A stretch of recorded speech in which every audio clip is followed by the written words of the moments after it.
டேய் நான் வரேன்டா.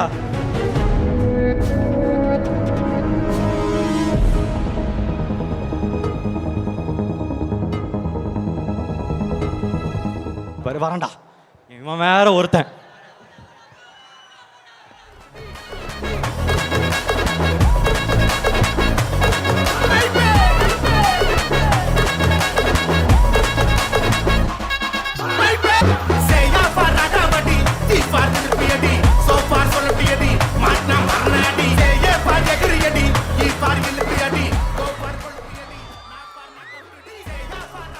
என்னடா? ஆ,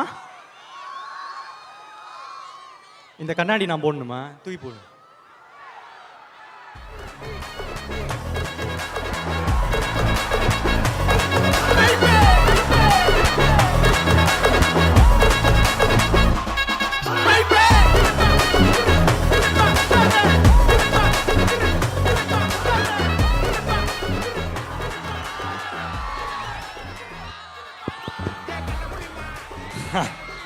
சரி, இப்போ கண்டினியூ பண்ணலாம்.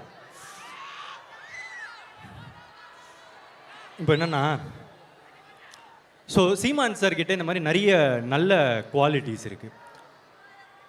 நான் போய் சாப்பிட போனேன்னா அவரே சமைச்சு எடுத்துகிட்டு வருவார். எடுத்துகிட்டு வந்து, தம்பிக்கு இதை வச்சியா, தம்பிக்கு அதை வச்சியா, தம்பி சாப்பிட்டாரா, இதை சாப்பிட்டாரா அப்படின்னு சொல்லிட்டு கேட்பார். இவன் இவன் இவன் வந்து விடமாட்டான் போல இருக்குது. டேய் நான் வரேன்டா.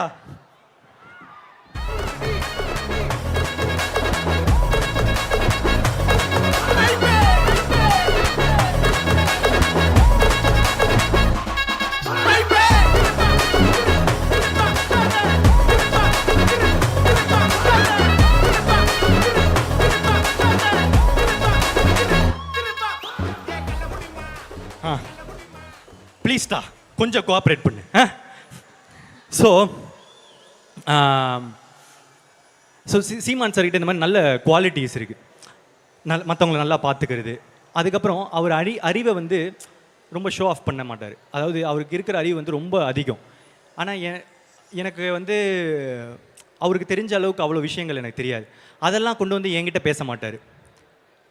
அதே மாதிரி அரசியல்லேருந்து யாருன்னா வந்தாங்கன்னா அவங்கக்கிட்ட போய் சினிமா பேச மாட்டார். யார்கிட்ட என்னென்ன பேசணுமோ அதை மட்டுமே பேசுவார். அது ஒரு பயங்கரமான குவாலிட்டி. அதை நான் அவர்கிட்டேருந்து அப்சர்வ் பண்ணேன். அதை நான் யூஸ் பண்ணணும்னு நான் நினைக்கிறேன். இந்த மாதிரி சார் ஆக்சுவலாக அவரும் நான் பார்த்த ஒன் க்யூட்.